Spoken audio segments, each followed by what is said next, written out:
Donc, le 7 et 8 juin dernier, il y a eu un immense spectacle de modélisme ferroviaire à l'aréna de Dorval. Et moi-même, un rail fan établi,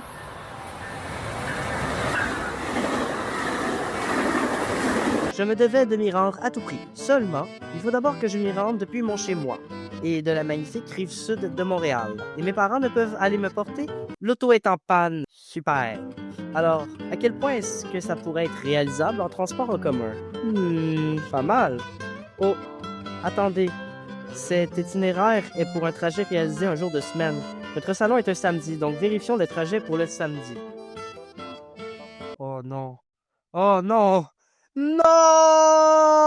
Donc, me voilà au terminus d'autobus Georges Gagné pour prendre la 650 vers Panama. Prêt? Non. Me voici qui court comme un épais parce que j'ai mal calculé mon temps et que je m'apprête à rater mon bus. Pendant ce temps, je ne filme pas, évidemment. Mais à la fin, me voici à bord de la 650 en train de dévaler à travers Candiac. De riche.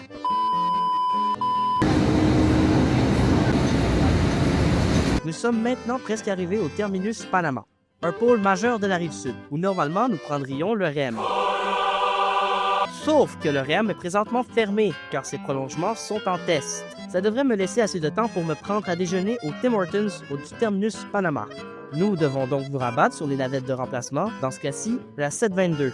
Google prévoit que j'aurai 20 minutes pour faire ma connexion. Et pour une fois, la 650 est à l'heure. C'est à ce moment que j'ai failli manquer ce que je croyais être mon bus, car je n'avais pas compris que la 722 roulait aux 10 minutes et que c'était moi qui étais 10 minutes en avance et qui a accidentellement pris le bus plus tôt, que je ne comprends toujours pas pourquoi Google Maps ne me montrait pas. Je me retrouve tout de même en route pour Montréal et j'ai la chance de manger mon déjeuner tout à fait équilibré de Tim Hortons.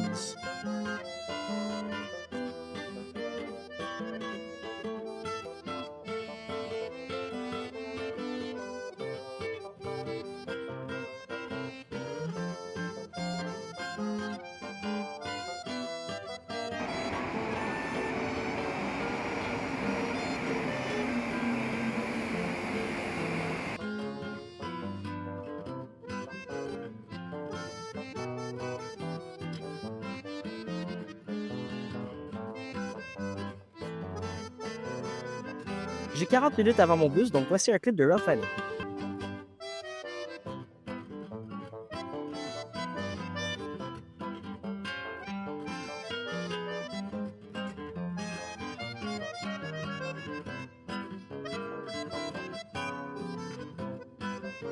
C'est vrai, une chance que je fais pas ce trajet-là dans 2 jours. Sinon, ça aurait été tout simplement impossible. Disons que du collège est une station, disons, utilitaire. Voici la 202 Dawson, le beau Novabus LFS qui nous mènera directement à l'aréna de Dorval, où se déroule le salon de modélisme ferroviaire. Ah, la magnifique autoroute 520. Et le magnifique parking de l'aéroport Pierre-Éliott Trudeau. La gare d'Orval, où John Key abonde. Et nous voilà arrivés à notre destination. Nous voilà presque arrivés à l'expo de train miniature dans l'aréna, juste à ma droite derrière la clôture qui est là. Après avoir visité, je dois dire que j'ai adoré visiter cette exposition. Si vous voulez la visiter, elle se reproduit à chaque année vers le début du mois de juin et tous les revenus sont redistribués à la Fondation Enfant Soleil. Tout de même, je dois vous avertir que les transactions pour acheter des trains miniatures se font seulement en argent comptant ou en virement Interac. De plus, faites attention de ne pas vous faire arnaquer, car plusieurs vendeurs ne vendent pas leurs trains à juste prix. Vérifiez les prix en ligne préalablement. J'ai par exemple vu un Metroliner de Bachmann en DC à plus de 200 $ à une table et le même train dans le même état à 45 $ à une autre table. Sinon, je dois vous dire que ces événements, qui se font rares au Québec, sont des endroits idéaux pour rencontrer d'autres passionnés. Disons que j'ai fait quelques achats. Donc, je me dirige maintenant en direction de la gare de Pine Beach pour revenir chez moi. Oui, il fallait que je prenne au moins un vrai train dans le trajet pour rentrer chez moi avec les horaires, utilisables d'Exo. Voyez-vous, la gare de Pine Beach est sur de l'autre côté, de cette autoroute. Mais je me trouve de ce côté de cette autoroute. Alors comment faire-je pour me rendre? Mais c'est facile. La gare de Pine Beach est équipée d'un tunnel piéton effrayant, très effrayant, qui amène à celle-ci.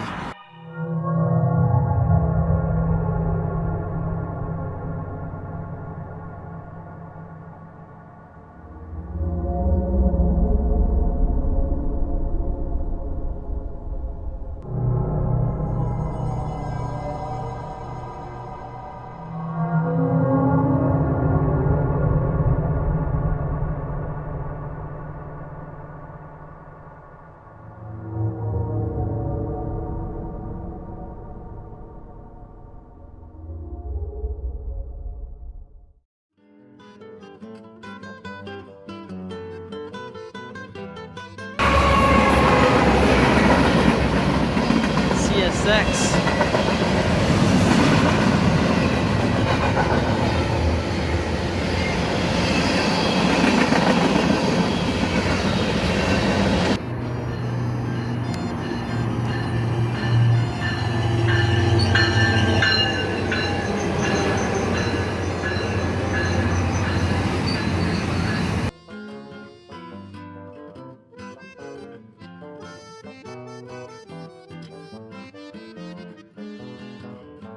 Seulement, ça ne se remarque peut-être pas dans la vidéo, mais mon train a presque 10 minutes de retard et j'ai une correspondance initialement prévue de 12 minutes au centre-ville, incluant une marche de 5 minutes.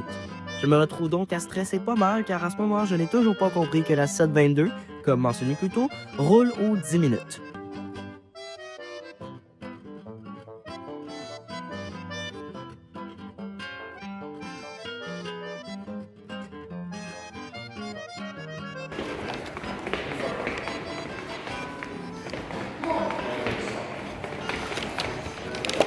C'est un peu serré pour notre correspondance.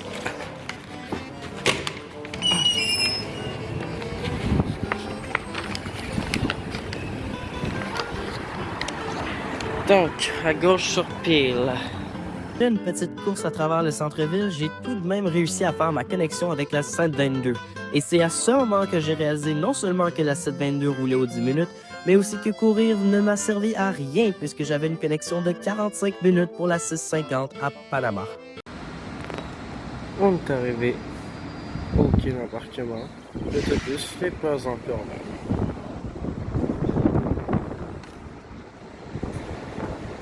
Mais bon, après une longue attente, me voilà qui monte dans la 650 vers chez moi. Les formeurs d'urbanistes vont capoter en voyant ça. Un trottoir continu. Aussi, de retour au terminus d'autobus de l'horreur.